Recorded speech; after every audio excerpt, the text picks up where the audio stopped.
Жетимдердин үстүнөн күлсө эмне болот? Өтө чоң күнөө. Жөнөкөй адамдын үстүнөн күлгөн күнөө Алла Таала арам кылган. Мурунку сабактарда айтканбыз, маскарлабагыла, күлбөгүлө.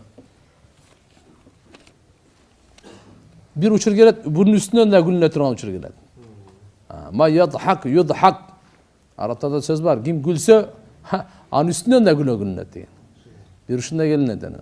Балдарды каргаса эмне болот? Тугандар каргабаш керек. Каргаса эмне болот эле? Каргышы ошого барып тиейин дейт, жокпу, лайыктуу эмесми, өзүнө келип тиет. Ошону кааласаң кыла бер.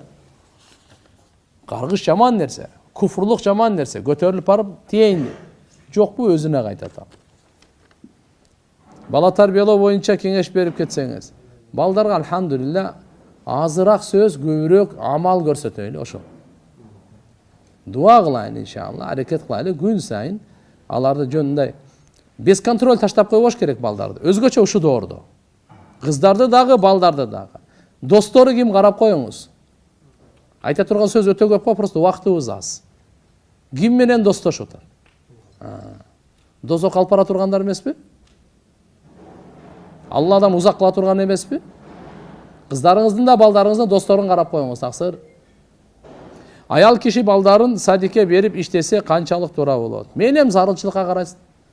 Бирок кээ бир алымдарыбыз айтат, балан эң ушундай бир мээримин төгө турган учурда өзүнөн ажыратып садикке берип койбойсуң дейт.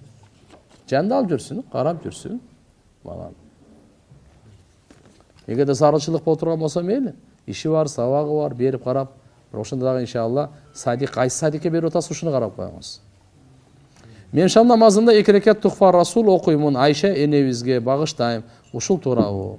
Тухфа Расул деген бизде намаз пайгамбарыбыздан айтылган эмес, мындай жок.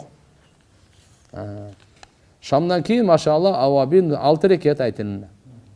Кээ бир уламалар 2 рекат сүннөттө кошот, андан кийин 2 кошсоңуз да болот дейт.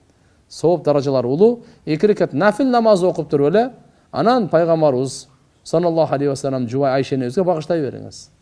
Аты Тухфа деп кошсоңуз, динибизге кошумча кылган болосуз. Динибизде Тухфа Расул деген намаз жок. Нафил деген бар, нафил менен. Динибизде кандай экен? Мынакей тахаджуд деген намаз бар, ишрак деген намаз бар, духа деген намаз бар, тасбих деген намаз бар. Мына намаздар бар. Авабин деген намаз бар. Истихара деген намаз бар.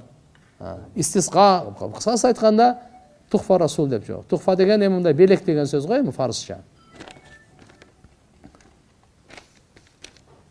Намазыма Кур'ан окууга бекем боло албай жатам. Кантип бекем болом?